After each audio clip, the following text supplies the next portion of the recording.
بسم اللہ الرحمن الرحیم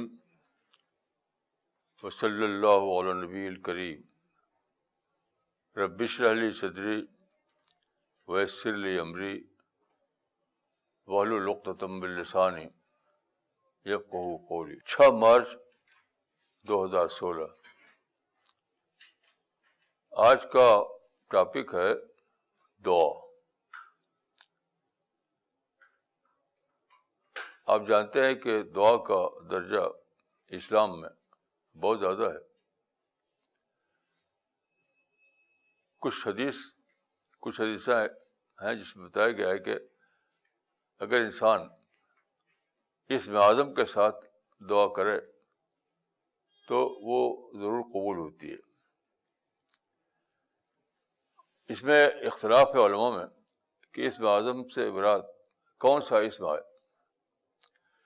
کچھ لوگ کہتے ہیں کہ اس سے مراد اللہ ہے، کچھ لوگ کہتے ہیں کہ الصمد ہے، کچھ لوگ کہتے ہیں کہ الرحمن ہے، کچھ لوگ کہتے ہیں کہ سارے ہی اسماء اللہ کے اسم اعظم ہیں۔ میں سمجھتا ہوں کہ یہ رائے صحیح نہیں ہے۔ دیکھیے، اصل بات یہ ہے کہ دعا کے 2 طریقے ہیں۔ ایک ہے پرسکرائبڈ دعا، ایک ہے کریٹو دعا۔ پرسکرائبڈ دعا وہ ہے جس میں آپ دیکھتے ہوں کہ آج کل چھوٹی کتابیں بہت بکتی ہیں بازاروں میں، مصنوعی دعائیں، اکابر کی دعائیں، قرآنی دعائیں، اس طرح کی کتابیں بہت بکتی ہیں۔ تو لوگ سمجھتے ہیں کہ وہ جو دعا میں لکھی ہوئی ہے اس دعا کے الفاظ کو رٹ لیا جائے، رٹ کر کے اس کو موقع پر پڑھتے رہیں تو بس یہی دعا ہے۔ لیکن میں نے جو سمجھا ہے یہ دعا نہیں ہے۔ عوام کی آسانی کے لیے آپ کہہ سکتے ہیں، لیکن حقیقت میں جو دعا ہے وہ وہی ہے جو کریٹو دعا ہو۔ اور میں سمجھتا ہوں کہ اسم اعظم کی دعا سے مراد ہے کریٹو دعا۔ اسم اعظم کا مطلب یہ نہیں کہ کوئی خاص نام ہے اللہ تعالیٰ کا، بس اس کو لے لیا تو بس دعا قبول ہو جائے گی، ایسا نہیں ہے۔ بلکہ اسم اعظم سے مراد ہے کریٹو دعا، تخلیقی دعا۔ تخلیقی دعا کیا ہے؟ جو آپ کے اندر جو حالات پیدا ہوتے ہیں، آپ کی نفسیات میں بیداری آتی ہے، آپ کے ذہن میں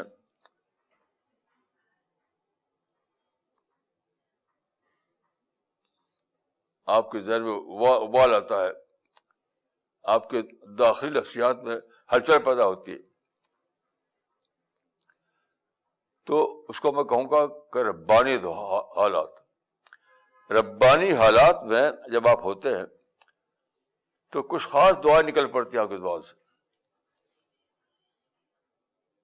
وہ ہے اسم اعظم کے ساتھ دعا۔ کوئی مقرر لفظ نہیں، کوئی پرسکرائبڈ طریقہ نہیں۔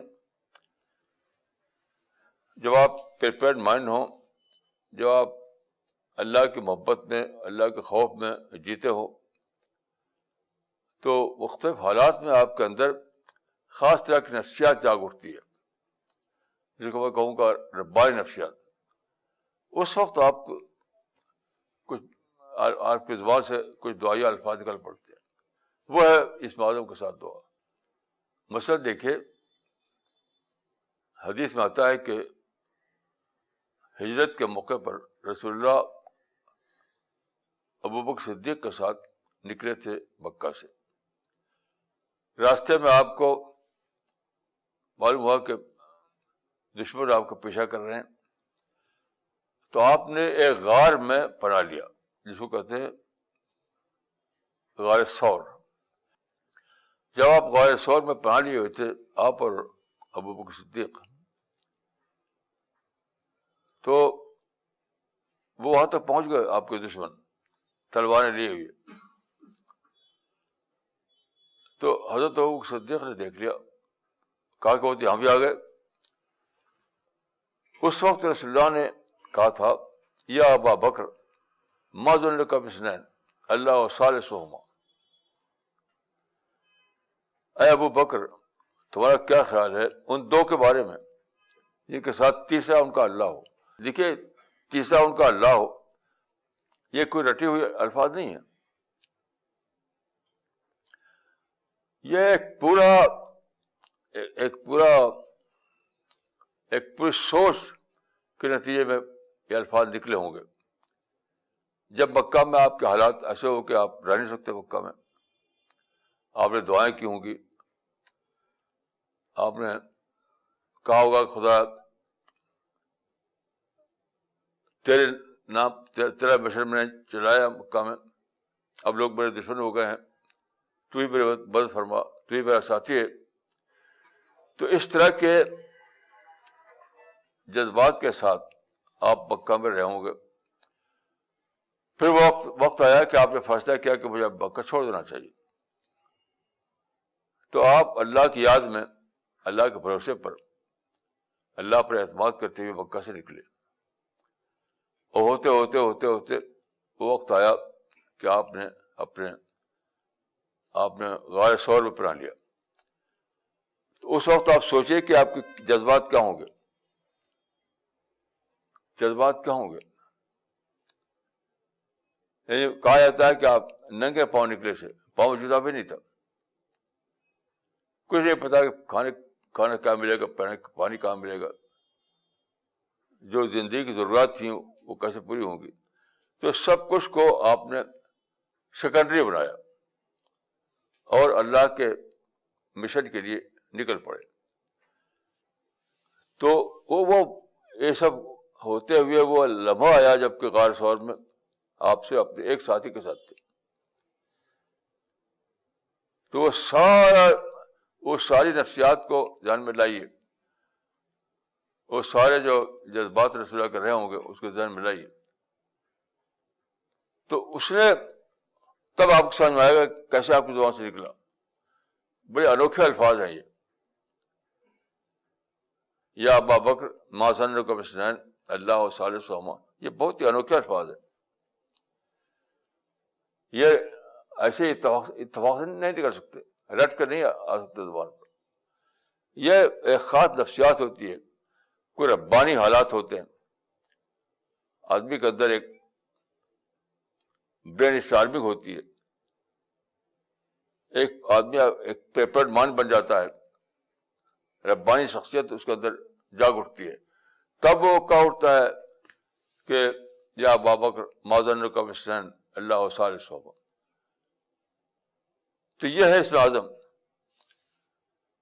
اسم اعظم کا مطلب ہے کہ ربانی حالات میں، ربانی نفسیات کے تحت کوئی ربانی کلمات کا نکل پڑنا، نہ کوئی رٹے ہوئے الفاظ کا نام اسم اعظم ہے، نہ کوئی لگے بھجے الفاظ کا نام اسم اعظم ہے. تو پیغمبروں کے زندگی میں ایسے بہت سے واقعات ملتے ہیں، بہت سے واقعات ملتے ہیں. مثال کے طور پر دیکھیے حضرت ابراہیم عراق میں پیدا ہوئے، وہاں انہوں نے دعوت دی، وہاں لوگوں نے مخالفت کی، آپ کو مارنے کے در پہ ہو گئے. ان سب حالات میں آپ نے فیصلہ کیا کہ مجھے عراق چھوڑ دینا چاہیے. اور یہی بات نہیں بلکہ اللہ کی توفیق سے آپ نے فیصلہ کیا کہ مجھے ایک نئی نسل بنانے کے لیے پلاننگ کرنا ہے. یہ نسل جو شرک کے کلچر میں پلی بڑھی ہے، مشرکانہ حالات میں پلی بڑھی ہے، وہ اتنا کنڈیشن ہو چکی ہے کہ توحید کی بات اس کی سمجھ میں نہیں آتی.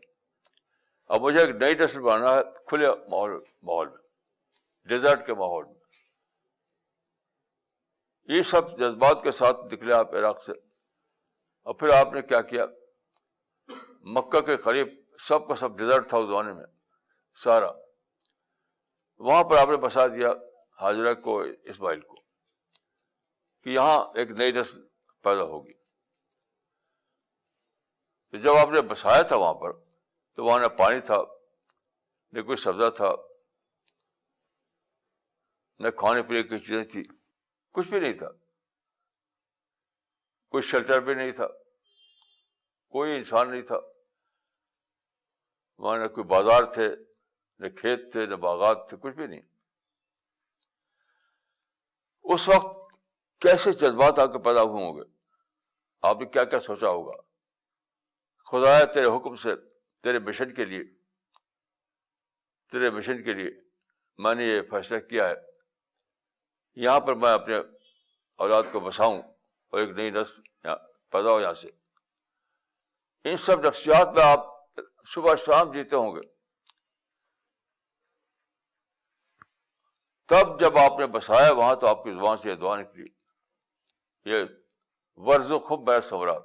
یہ قصہ بیان ہوا سورہ ابراہیم میں، آپ پڑھیے اس کو تو اس میں لمبا آتا ہے. اس دعا میں یہ الفاظ آپ کی زبان سے نکلے کہ وارزقہم من الثمرات، اے اللہ ان لوگوں کو، یہ نسل جو یہاں پیدا ہوگی، ان کو زمین کی پیداوار سے رزق دے، یعنی پھلوں کا رزق دے.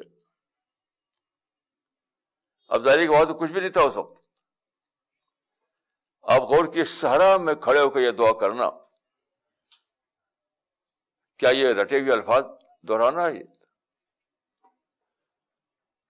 رٹے ہوئے الفاظ جو آپ آج کل مسجدوں میں، ایئر کنڈیشن مسجدوں میں کرتے ہیں. عرب ملکوں میں آپ جائیں تو تمام مسجدیں وہاں پر ایئر کنڈیشن ہوتی ہیں. وہ ایئر کنڈیشن مسجدوں میں کھڑے ہو کر آپ رٹے ہوئے الفاظ دعا کو دہراتے ہیں. وہ کیفیت اس میں کہاں سے آئے گی کہ سارا ہمیں ایک شخص کھڑا ہوا ہے، وہاں کچھ بھی نہیں ہے، نہ وہاں باغ ہے، نہ کھیت ہے، نہ پانی ہے. تو اس کی نفسیات میں ایک انقلابی ہیجان آیا ہوگا.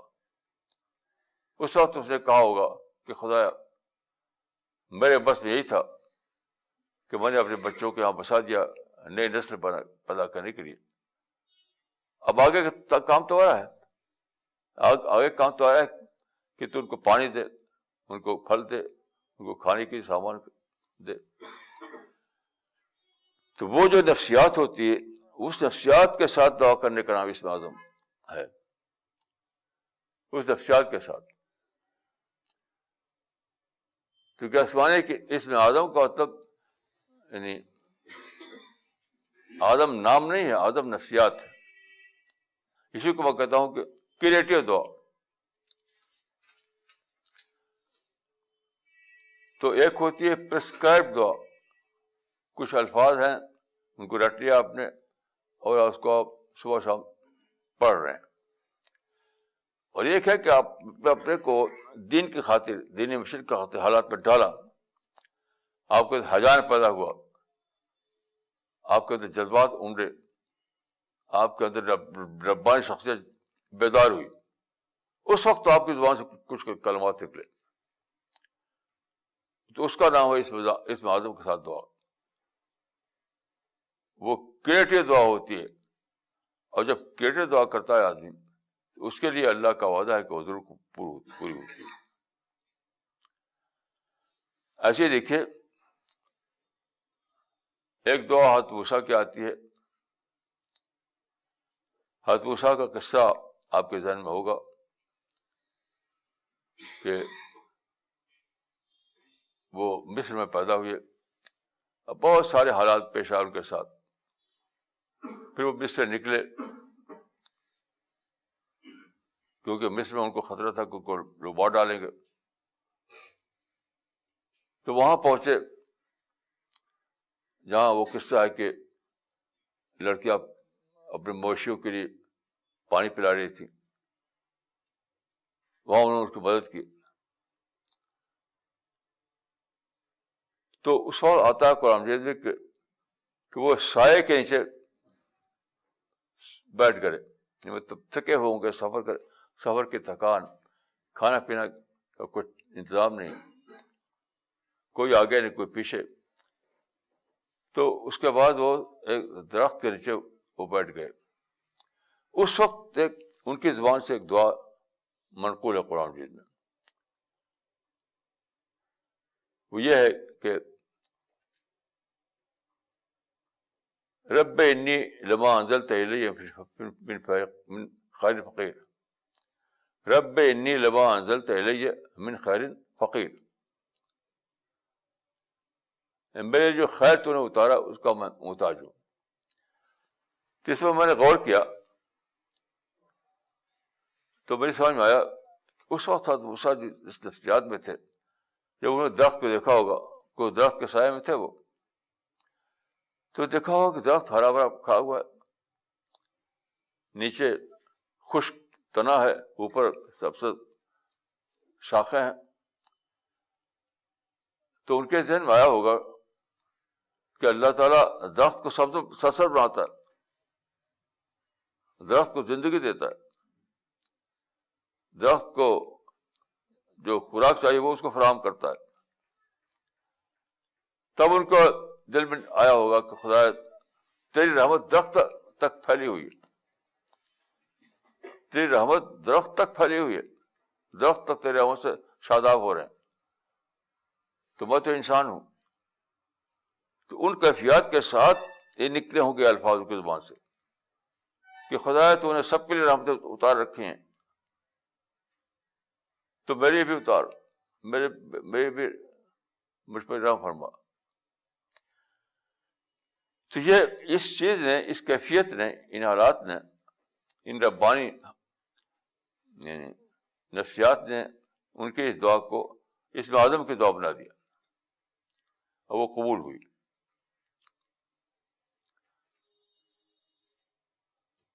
تو اس طرح کی بہت سی دعائیں قرآن میں اور حدیث میں آئی ہیں.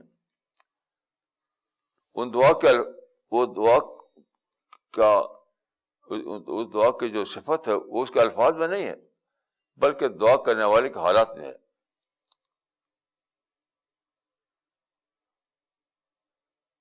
اس دعا کی جو صفت ہے وہ ان حالات الفاظ میں نہیں ہے, اس بلکہ دعا کرنے والے کے حالات میں ہے.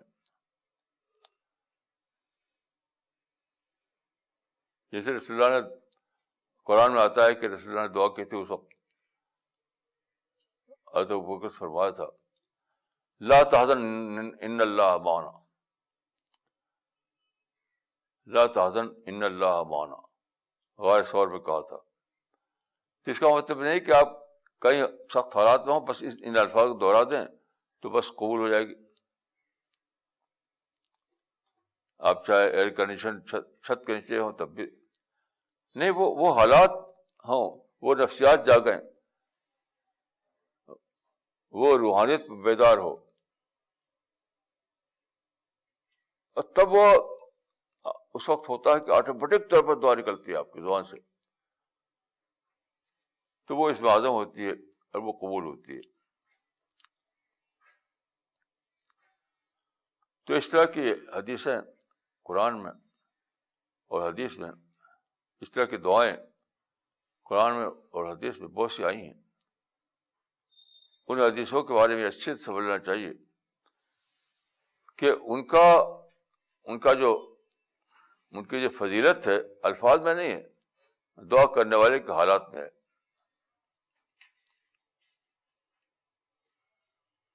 مثلا دیکھیے کل پرسوں کا واقعہ ہے, میں جس گھر میں رہتا ہوں اس گھر میں سامنے کی طرف پیچھے کی طرف کافی سبزہ ہے, یعنی گارڈن جیسا. تو میں وہاں روزانہ بیٹھتا ہوں, صبح شام تقریباً روزانہ بیٹھتا ہوں. تو برس سے بیٹھ رہا ہوں تو پرسوں اچانک ایک کیفیت میرے اندر پیدا ہوئی. وہ یہ کہ میں بیٹھا ہوا تھا, میرے سامنے ایک سرسبز دنیا تھی, یعنی سرسبز درخت, اس کے اوپر چڑیاں اڑ رہی ہیں, ہوائیں چل رہی ہیں, اوپر بادل کے ٹکڑے تیر رہے ہیں, سورج کی روشنی ہے. یہ سارا ایک ماحول جو ہے بہت ہی عجیب ماحول. تو مجھے محسوس ہوا کہ یہ دور سے جنت کا تعارف ہے. اس وقت میں زبان پر یہ الفاظ آئے کہ glimpse of paradise from a distance. Glimpse of paradise from a distance. تو ان کیفیات میں تھا. کئی دن تک یہ کیفیت رہی, کئی دن تک, یعنی کئی دن تک میں سوچتا رہا کہ glimpse of paradise from distance. تو پھر پرسوں ایسا ہوا کہ مجھے ایک آیت یاد آئی. قرآن میں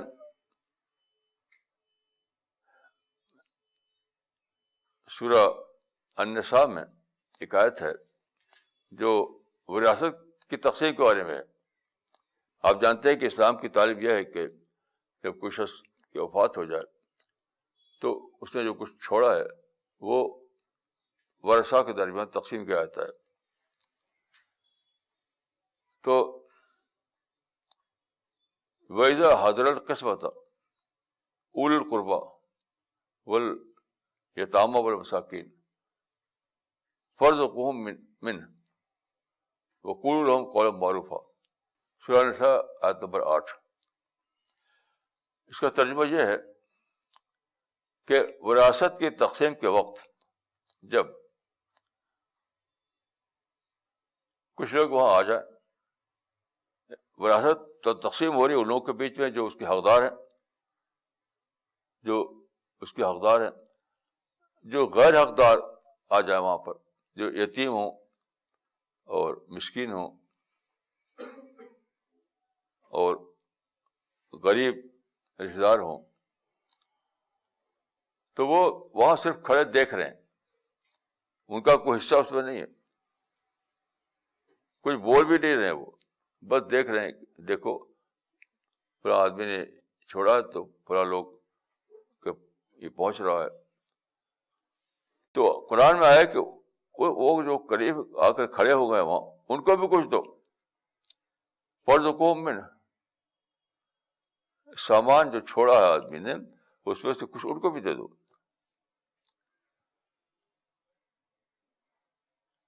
یہ آیت مجھے یاد آئی. تو میں سوچا کہ میں انہیں کھڑے ہونے والوں میں ہوں, میں انہیں کھڑے ہونے والے ہوں. میں نے کہا کہ یہ جس کو میں نے کہا کہ glimpse of paradise from distance, یہ جنت ہے, کچھ لوگوں کے لیے بنائی گئی ہے, آخرت میں کچھ لوگوں کو دی جائے گی. اب میں کھڑا ہوا دیکھ رہا ہوں کہ کچھ متقی لوگ, کچھ حقدار لوگ جو اللہ کے نیک بندے ہیں ان کو دی جا رہی ہے. میں کھڑا ہو کر دیکھ رہا ہوں. تو میری دعا نکلی کہ خدا تو نے یہ اصول بتایا ہے کہ غیر حقدار بھی اگر وہاں پہ کھڑے ہو گئے ہوں تو اگر جب غیر حقدار ہیں انہیں بھی کچھ دے دو, انہیں بھی کچھ دے دو. تو میں سوچا خدا میں انہیں غیر حقدار لوگوں میں سے ہوں کہ جنت کی تقسیم کے وقت دور سے میں اس کا منظر دیکھ رہا ہوں. تو اپنی اس اصول کے مطابق, اس رحیمانہ اصول کے مطابق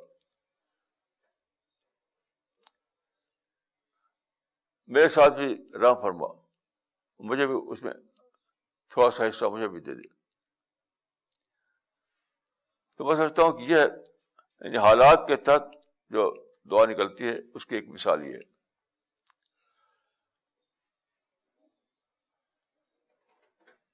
تو اللہ تعالیٰ نے خود یہ اصول بتایا ہے کہ جب وراثت تقسیم ہو رہی ہے, حقدار لوگوں کو دی جا رہی ہے, اور کچھ لوگ آ گئے وہاں پر جو حقدار نہیں ہے, بس آ گئے دیکھ رہے ہیں, تقسیم کو دیکھ رہے ہیں, تو عذرائے رحمت, عذرائے ہمدردی, انہیں بھی کچھ دے دو. تو میرے اس وقت جو کیفیت پیدا ہوئی تو میں سوچا کہ یہ جنت ہے، لوگوں کو دی جانے والی ہے. اب میں کھڑا ہو گیا ہوں. تو اللہ تعالیٰ کی اب خود اپنے اصول رحمت کے مطابق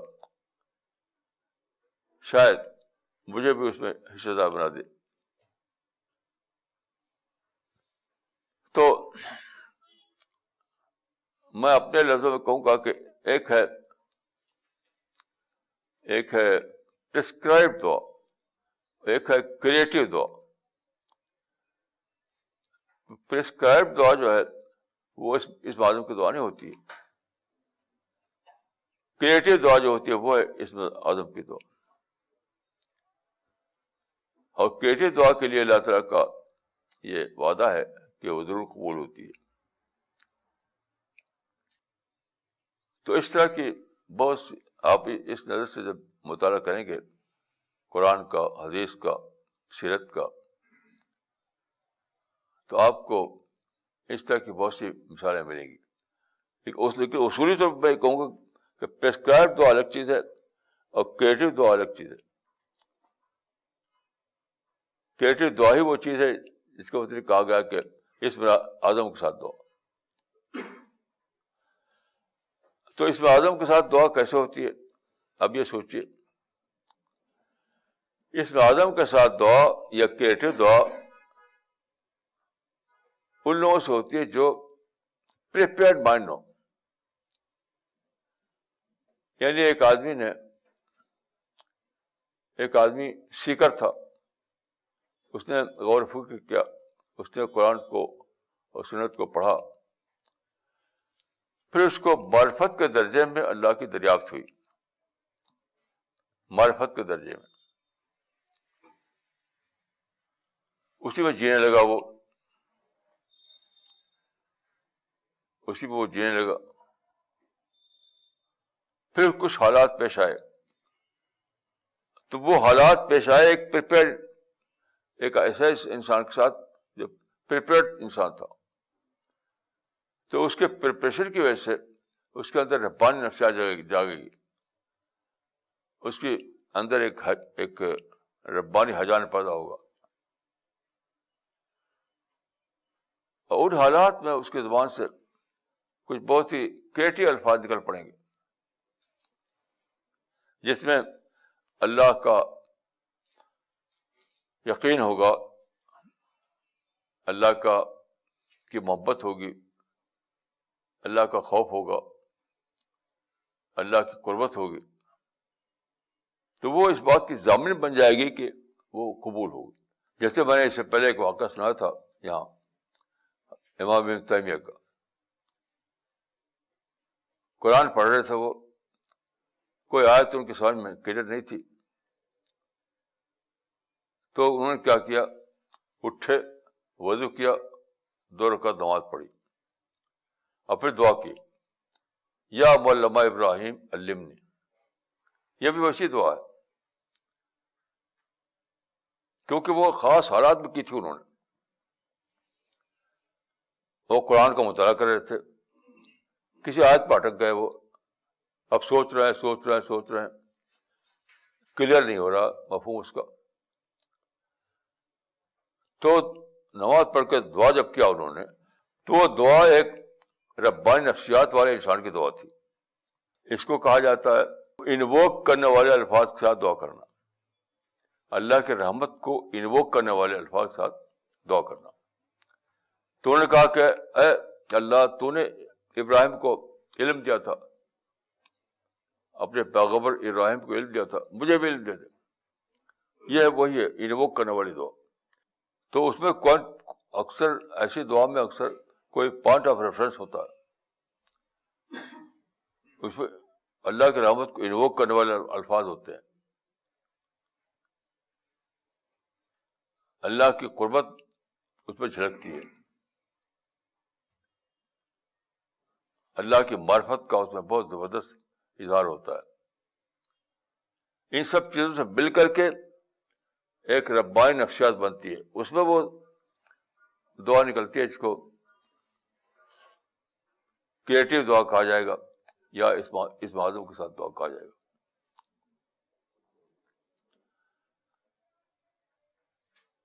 تو اسم اعظم کے ساتھ دعا کسی چھپی ہوئی کتاب میں نہیں ملتی. آپ بازار میں جائیں, وہاں دعا کی کتابیں چھپی ہوئی بکتی ہیں. کوئی دعا کی کتاب لے لیں, آپ اس کو رٹ لیں. یہ حاجی لوگ اکثر ہی کرتے ہیں. جب کوئی حاجی آتا ہے حج کے لیے تو بازار سے کتابیں خریدتا ہے وہ. تو وہ اس موقع کی یہ دعا, اس موقع کی وہ دعا, اس میں رہتا ہے ذکر اور دعا. تو ذکر اور دعا جو اس میں رہتا ہے وہ رٹ لیتا ہے اور پھر وہاں جا کر پڑھتا ہے. یہ الگ چیز ہے. اسی کو میں کہتا ہوں کہ پرسکرائب دعا, پرسکرائب ذکر. تو کریٹو دعا یا اس میں اعظم والی دعا وہ ہے جو آپ کی زندگی کے حالات سے نکلتی ہے.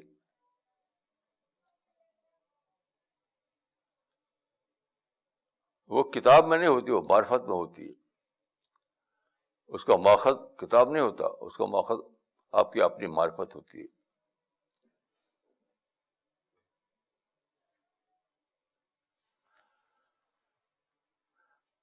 یہ ہر ایک کے لیے ممکن ہے. یعنی کسی خاص بزرگ کے لیے تھی وہ. یہ کتاب میں نے دیکھا ہے, بزرگوں کی دعائیں. بزرگوں کی دعائیں کوئی چیز نہیں ہوتی. ربانی نفسیات کی دعائیں, تو ربانی نفسیات خود دعا کرنے والے کے اندر ہوتی ہے, کسی کتاب میں نہیں ہوتی. جیسے حضرت زکریا ایک پیغمبر تھے. وہ جب بوڑھے ہو گئے تو انہوں نے دیکھا کہ میرا مشن جو ہے میرے اوپر ختم ہو جائے گا. کوئی فالوور نہیں, کوئی ساتھی نہیں, کوئی ٹیم نہیں. تو انہوں نے اولاد کی دعا کی. اور اولاد کے اعتبار سے نہیں تھی, وہ مشن کی, اپنے بعد مشن کو جاری رکھنے کے لیے دعا تھی.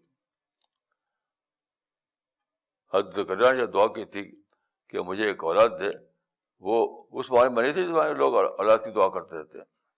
وہ الگ چیز ہے. وہ اکیلے تھے, کوئی ان کا فالوور نہیں تھا, کوئی ٹیم نہیں تھی, کوئی ساتھی نہیں تھا, اور ہو گئے بوڑھے. تو اب ان کے ذہن یہ تھا کہ میرے بعد یہ مشن, توحید کا مشن کیسے جاری رہے گا. تو انہوں نے دعا کی. اس وقت انہوں نے یہ کہا تھا کہ رب لا تذرنی فردا وانت خیر الوارثین. رب لا تذرنی فردا, اے اللہ مجھ کو اکیلا نہ چھوڑ, اے اللہ مجھ کو اکیلا نہ چھوڑ. تو یہ پورا ایک اس وقت کے حالات میں جو پیدا ہوئی تھی نفسیات ان کے اندر, وہ سب کے سب اس میں شامل ہے. کہ خدا میں نے تیرے لیے ایک مشن چلایا, ساری کوشش کے باوجود مجھے کوئی آدمی نہیں ملا. اب میں بوڑھا ہو گیا, اب میرے بعد اس مشن کو کون کنٹینیو رکھے گا, کون کو جاری رکھے گا. اس احساس سے وہ دعا نکل پڑی.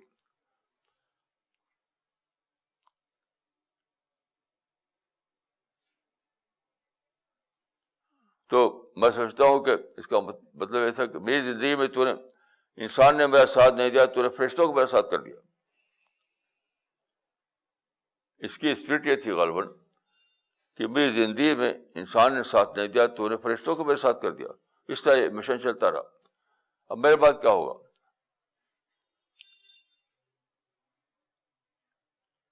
یعنی میری زندگی میں کسی انسان نے میرا ساتھ نہیں دیا, تو نے فرشتوں کو حکم دیا کہ ان کے ساتھی بنو, ان کے ساتھی بنو. اس طرح یہ مشن چلتا رہا. اب میرے بعد کیا ہوگا؟ تو یہ ان کا تھا کہ خدا ایک اولاد دے, اس اولاد کو میں تربیت دے کر تیار کروں اپنے مشن کے لیے. یہ پوری ایک نفسیات ہو گیا تو ذکر کے اندر, پورا ایک ربانی جذبات اوٹ رہے ہوں گے ان کے اندر، تب یہ دعا نکلی ہوگی. تو یہ ہے دعا، اور یہ ہے اسم اعظم کے ساتھ دعا. اس میں یہ بھی کہوں گا کہ اسم اعظم کی دعائیں جو قرآن یا حدیث میں ہیں، وہاں بھی لوگ بس اس لفظ کو لے لیتے ہیں اس کی نفسیات سے الگ کر کے. قرآن میں تو صرف مختصر سا کچھ الفاظ رہیں گے. یہ حضرت موسیٰ کی دعا جو میں نے بتائی ابھی آپ کو، بس کچھ دعا کے الفاظ ہیں، تو اس میں آپ کو اس کا بیک گراؤنڈ اپنی طرف سے شامل کرنا پڑے گا. جس بیک گراؤنڈ میں حضرت موسیٰ نے سوچا ہوگا، جو بیک گراؤنڈ اس وقت تھا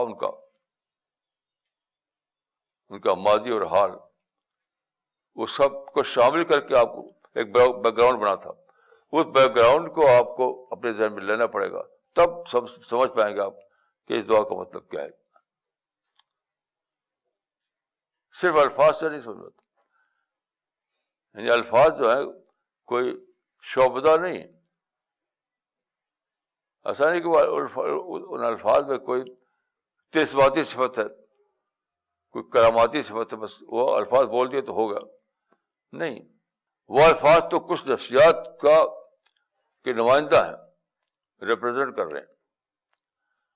اصل چیز وہ نفسیات نہیں، اصل چیز وہ الفاظ نہیں، بلکہ وہ بیک گراؤنڈ ہے، وہ نفسیاتی بیک گراؤنڈ. تو جو دعائیں قرآن میں حدیث میں ہیں، اس کو بھی سمجھنے کے لیے ضروری ہے کہ اس کے بیک گراؤنڈ کو اس میں ایڈ کیا جائے. ان دعاؤں کو سمجھنے کے لیے ان کے الفاظ کا ترجمہ جاننے کافی نہیں، بلکہ ان دعاؤں کا جو بیک گراؤنڈ تھا، اس بیک گراؤنڈ کو دریافت کیجیے، تب جا کر کے آپ سمجھ پائیں گے کہ اس دعا کی حقیقت کیا ہے.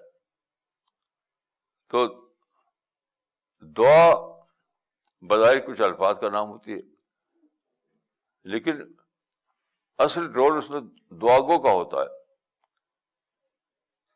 اصل رول اس میں دعا گو کی نفسیات کا ہوتا ہے، دعا گو کے حالات کا ہوتا ہے، دعا گو کی ربانی شخصیت کا ہوتا ہے. جب تک آپ دعا گو کی ربانی شخصیت کو دریافت نہ کریں، آپ اس دعا کو سمجھ نہیں سکتے. اس دعا کے الفاظ ملیں گے آپ کو، حقیقت نہیں ملے گی. یہ ایسی ہے جیسے کہ ایک بادام ملے آپ کو، تو بادام میں اس کا ایک چھلکا ہوتا ہے، ایک اس کا موز ہوتا ہے. تو اگر چھلکا آپ کو مل جائے تو وہ بادام نہیں ملا آپ کو. بادام جب ملے گی جب آپ کا مغز ملے آپ کو. اگر صرف چھلکا ملا تو بادام نہیں ملا آپ کو. ایسی دعا میں بھی اگر صرف الفاظ مل گئے تو دعا نہیں ملی آپ کو.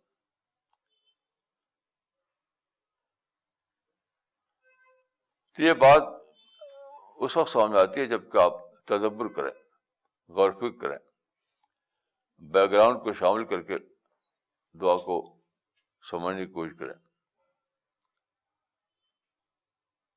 اور دیکھیے، زندگی میں ہمیشہ تجربات ہوتے ہیں، ہر صبح شام. ایسا نہیں کہ کسی کی زندگی سپاٹ نہیں ہوتی. سپاٹ زندگی تو روبوٹ کی ہوتی ہے. جو زندہ انسان ہے اس کی زندگی کبھی بھی سپاٹ نہیں ہوتی. ہر وقت کچھ نہ کچھ تجربہ، ہر وقت کچھ نہ کچھ حالات، ہر وقت کچھ نہ کچھ اپ اینڈ ڈاؤن. تو اگر آپ تیار شخص ہیں، اگر آپ ایک پریپیئرڈ انسان ہیں، تو انہی حالات میں آپ کو اس اعظم کی توفیق ملتی رہتی ہے، ملتی رہے گی. تو اس اعظم کے حالات ہر انسان کے لیے ہمیشہ موجود رہتے ہیں، ہر صبح شام. مثلاً آپ فرض کیے کہ رات کو سوئے، پھر صبح اٹھے تو دیکھا آپ نے سورج نکلا ہوا ہے، تو آپ کی دعا نکلی کہ خدا میں اندھیرے میں جا چکا تھا، پھر تو نے میری زندگی اجالا کر دیا. اسی طرح میری زندگی ہمیشہ میرا مددگار بن جا. یعنی ہمیشہ حالات، اگر آپ کے اندر زندہ ذہن ہے، آپ کے اندر بیدار ذہن ہے، تو ہر صبح شام ایسے واقعات پیش آئیں گے جن کو آپ اسم اعظم کی دعا میں تبدیل کر دیں. میری دعا ہے کہ اللہ تعالیٰ مجھ کو اور آپ کو کی توفیق عطا فرمائے. السلام علیکم ورحمۃ اللہ. دعا میں اصل چیز ہے دعا کرنے والے کی کیفیت، یعنی اصل اعتبار الفاظ کا نہیں، دعا گو کا ہوگا کہ وہ کس نفسیات کے تحت اس نے کہا ہے. تو اس طرح اگر دیکھا جائے تو نبیوں کی جو دعائیں قرآن میں منقول ہیں وہ تو صرف الفاظ ہیں، اس کو ان کے بیک گراؤنڈ کے ساتھ جوڑ کر دیکھتے ہیں تبھی وہ سمجھ میں آتی ہیں. تو مولانا حضرت زکریا کی جو دعا تھی، ربی لا تذرنی فردا وانت خیر الوارثین، یہ دعا کو جو ہے نا صرف وہی جس طرح سب لوگ اپنی اولاد کے لیے دعا کرتے ہیں ویسی ایک اولاد کی دعا سمجھ میں آتی تھی مولانا. لیکن ان کے مشن سے جوڑ کر دیکھنے کے بعد پہلی مرتبہ یہ سمجھ میں آئی بات کہ انہوں نے مشن کے جاری رکھنے کے لیے دعا کی تھی.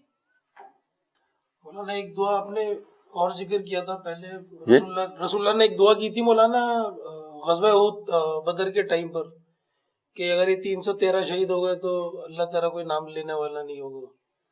تو وہ چیز اس میں مطلب ایک اور ایگزامپل تھا اس چیز کا. دیکھیے یہ بہت اہم بات ہے یہ آپ نے فرمایا. اس دعا کو بھی لوگ سمجھتے نہیں،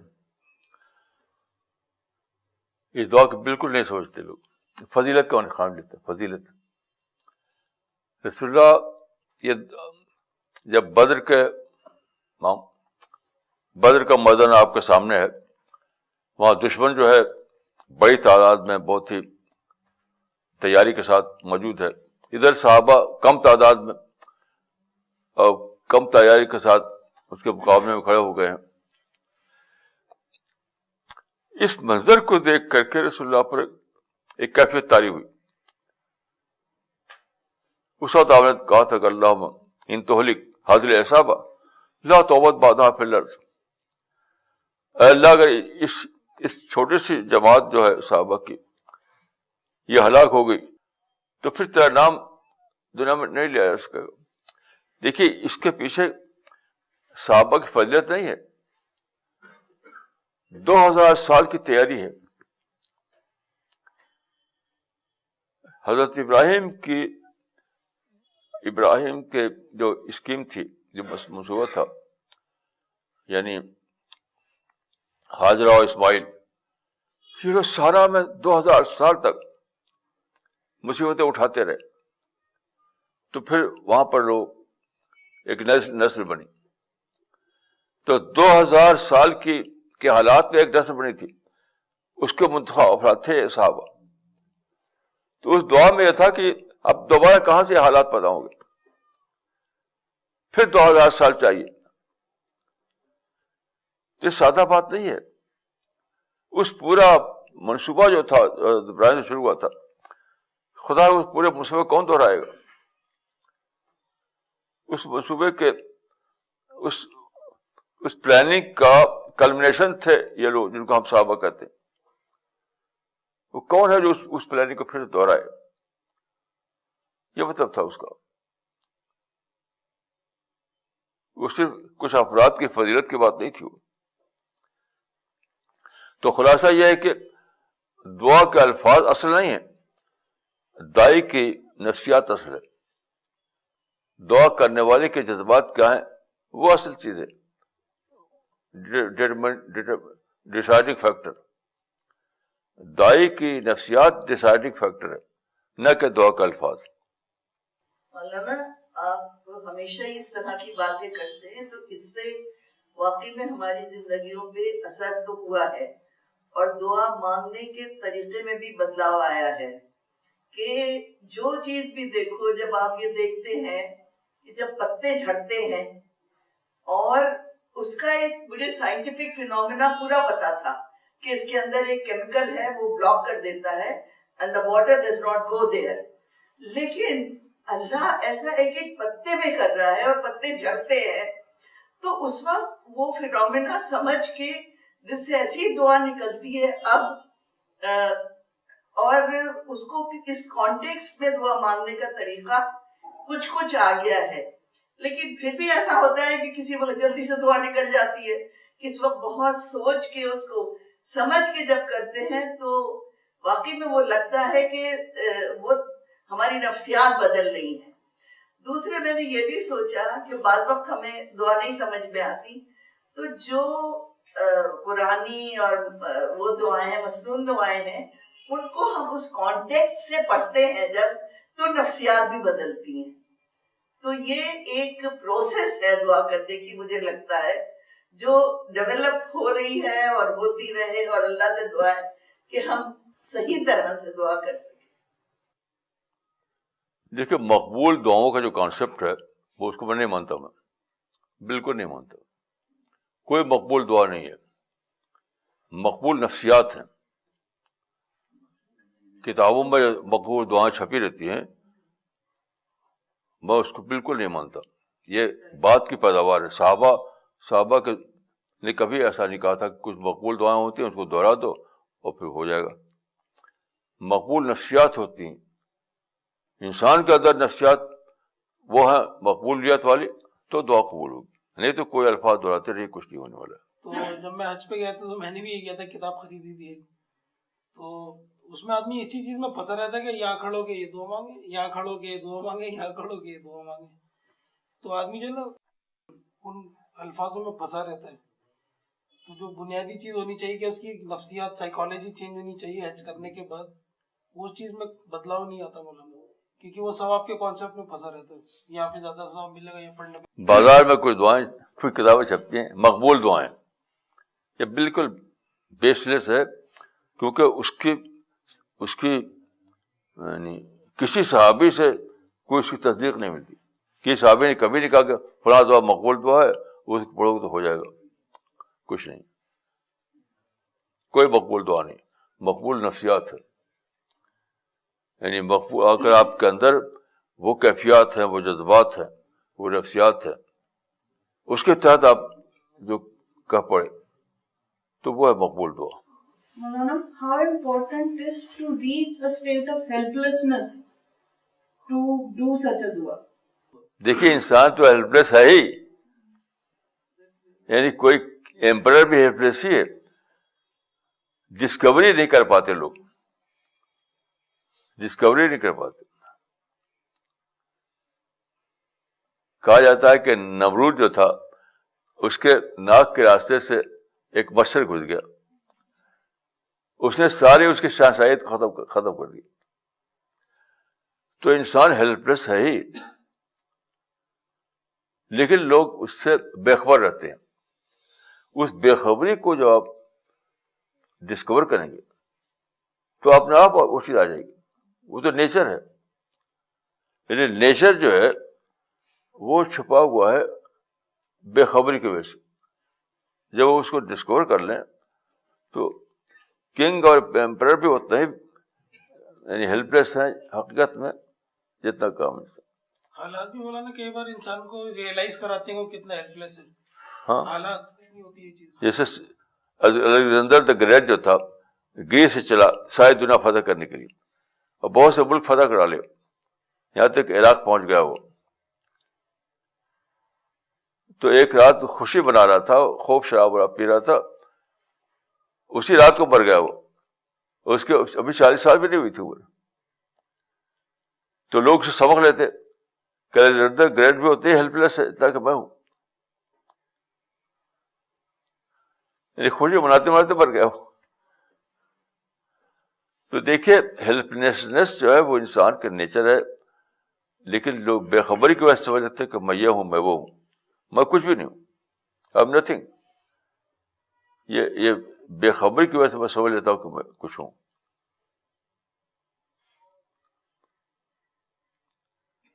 تو آدمی اگر ڈسکور کر لے اپنے یعنی جو ریئل پوزیشن اس کی ہے تو بس پھر وہ اس اعظم کی توفیق مل جاتی ہے اس کو.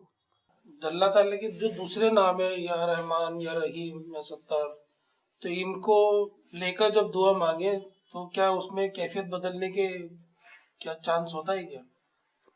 کیفیت پہلے سے بدل چکی ہوتی ہے تب دعا کرتا ہے. ایسا نہیں کہ کچھ الفاظ ہیں ان کو دہرائیں گے کیفیت پیدا ہو جائے گی، میں اس کو نہیں مانتا. الفاظ دہرانے سے تو کیفیت نہیں آتی، کیفیت تو پہلے سے آ چکی ہوتی ہے تب الفاظ نکلتے ہیں. یعنی مطلب putting the cart before the horse ہو جائے گا.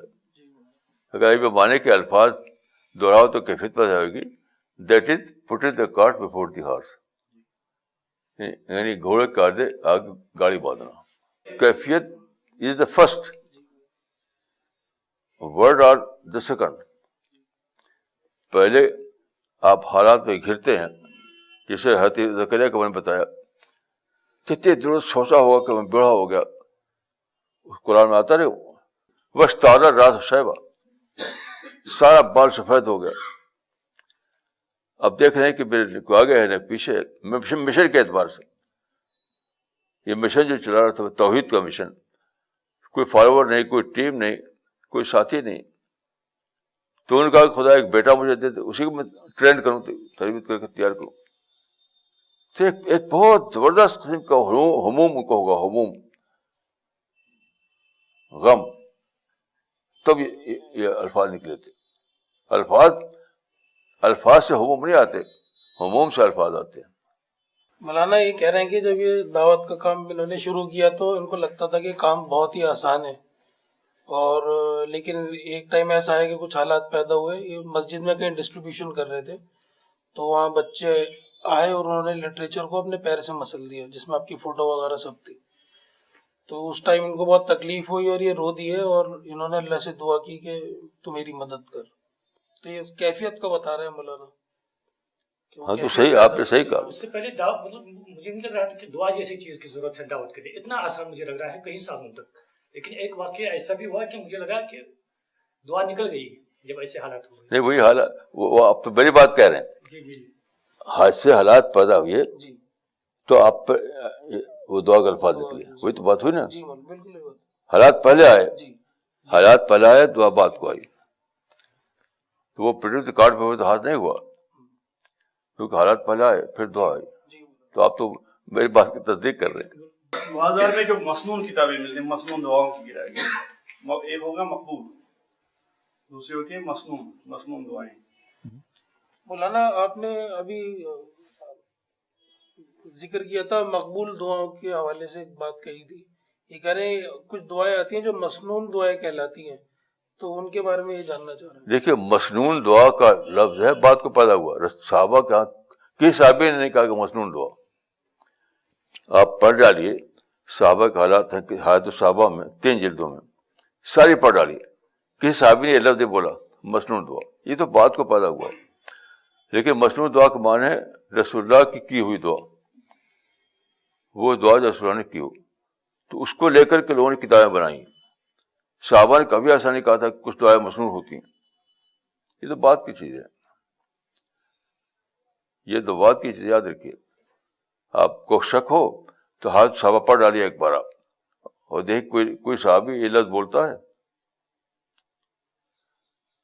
بات کو تو بہت چیزیں پیدا ہوئی، بہت ساری چیزیں. مسنون دعائیں، اکابر کے دعائیں اور مقبول دعائیں، یہ سب بات کے الفاظ. دیکھیے ہم جو متفقہ مسلک ہے ہمارے علماء کا وہ یہ ہے کہ یہ مسلک القدوۃ ہم، یعنی صحابہ ہی قدوہ تھا. قدوہ میں رول ماڈل، القدوۃ ہم، صحابہ ہی رول ماڈل. تو امام ابو حنیفہ نے کہا تھا کہ اتنو شام میں کتاب اللہ تعقل، ہم نے کہا تھا. تو کوئی دوسرے حوالے اگر آپ دیں تو وہ ایکسیپٹیبل نہیں ہوں گے. آپ حوالہ دیجیے قرآن کا دیجیے، حدیث کا دیجیے، صحابہ کا دیجیے تو ایکسیپٹ کیا جائے گا، ورنہ ایکسیپٹ نہیں کیا جائے گا. مسجد نبوی میں درس دیتے تھے اور درس پہلے کہتے تھے کہ کوئی شخص نہیں جس کا کہ بات نہیں سب کے سب صحیح ہو. کوئی رد کی جائے گی, قبول کی جائے گی. الا صاحب هذا القبر, كل شيء يؤخذ ويرد الا صاحب هذا القبر. ہاں, یعنی ہر انسان کی کچھ چیزیں رد کی جائیں گی جانچنے کے بعد یا قبول کی جائیں گی. الا صاحب هذا القبر, الا اس انسان کے جو اس قبر میں ہے, یعنی رسول اللہ صلی اللہ علیہ وسلم.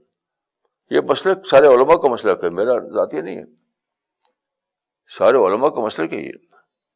مولانا دعا کرنے کے لیے ایک تو یہ ہے کہ بعض لوگ یہ سمجھتے ہیں کہ اسپیشل خاص حیات میں بیٹھ کر دعا کرنا تبھی وہ دعا, اسپیشل کوئی خاص طریقے سے بیٹھ کر دعا کرنا وہ ہے. اور ایک ہے کہ ضرورت کے حساب سے آدمی کوئی سفر میں جا رہا ہے, وہاں پر کیا ہے اس کو کچھ ضرورت پیش آئی, ہیلپ لیسنس محسوس کر وہاں پر اس نے دعا کیا.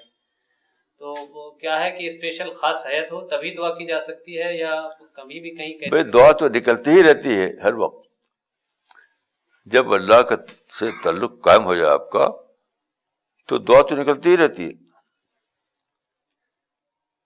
یہ کوئی ایسا نہیں, کوئی ایسا طریقہ نہیں ہے. وہ تو سوتے جاگتے, قرآن میں ہے نا کہ الذین یذکرون اللہ قیاما وقعودا وعلی جنوبہم ویتفکرون فی خلق السماوات سورہ آل عمران میں. سوتے جاگتے اٹھتے بیٹھتے چلتے پھرتے ہر وقت ذکر اور دعا. ذکر بھی دعا ہے, دعا بھی ذکر ہے. وہ مومن کی ایک مستقل صفت ہے. سر دعا کا جو میں نے سمجھا ہے, جیسے سپوز میں کسی کمپنی کے مالک کے پاس نوکری کے لیے جاؤں اور ان کو یہ کنونس کرنے کی کوشش کروں کہ مجھے نوکری چاہیے, میں ضرورت مند ہوں, اور اپنی ساری مجبوریاں ان کو ایکسپلین کروں اور مجھے نوکری مل جائے. پھر میرے بعد کوئی آدمی یہ سوچے کہ جو الفاظ میں نوکری کے لیے ان سے بولا ہوں وہی الفاظ لے کر اگر میں جاؤں اور مجھے نوکری مل جائے. اسی طرح سے رٹی رٹائی دعاؤں کا یہی حال ہے کہ کوئی سوچے کہ شاہنواز صاحب نے جا کر یہ الفاظ بولے تھے, ان کو نوکری مل گئی, تو آپ لوگ یہی جا کر بولیے گا آپ کو نوکری مل جائے گی. تو جو مسنون دعائیں مقبول دعائیں جو لوگ رٹ کر مانتے ہیں اس کا بھی یہی حال ہے. یہ اللہ کو کنونس کرنے کا مسئلہ ہے. ہاں یہ اچھی مثال ہے, یہ اچھی مثال ہے, یہ اچھی مثال ہے. Malana, that means that we have to first live a life as a companion of God. And when we do that, then whatever comes out is dua, zikr and dua. ہاں یہ بات صحیح ہے, بالکل صحیح ہے, بالکل صحیح ہے. سر ایک بار میں کیرلا گیا تو جب میں ٹرین میں بیٹھا تو میں نے دعا کی سبحان الذی سخر لنا ھذا وما كنا له مقرنین وانا الی ربنا لمنقلبون. تو ٹرین 8 گھنٹے لیٹ ہو گئی. پھر دوسرے دن نیوز پڑھی میں نے کہ نیوز میں تھا کہ جاپان میں ٹرینز لیٹ نہیں ہوتی. تو میں نے سمجھا کہ دعا اس کے لیے ضروری نہیں ہے کہ ٹرین وقت پہ پہنچ جائے. ہاں دیکھیے اس معاملے میں عرض کروں گا میں کہ یہ مت سمجھیے کہ آپ نے دعا کریں اور ٹرین نہ لیٹ ہو, یہی دعا کا طریقہ ہے. یعنی لیٹ ہو سکتی ہے اور دعا قبول بھی ہو سکتی ہے. حدیث میں آتا ہے کہ کبھی ایسا ہوتا ہے کہ بظاہر دعا قبول نہیں ہوتی لیکن اللہ کا لکھ لی آتی. تو آپ نے اگر دعا کی ہو اور لیٹ پھر بھی ہو گئی ہو تو یہ سمجھے قبول نہیں ہوئی. اس دعا کے بدلے اللہ تعالیٰ نے کچھ اور آپ کے لیے لکھ دیا. کیونکہ دیکھیے ٹرین میں آپ اکیلے تو ہے نہیں, سینکڑوں ہزار دوسرے لوگ ہیں.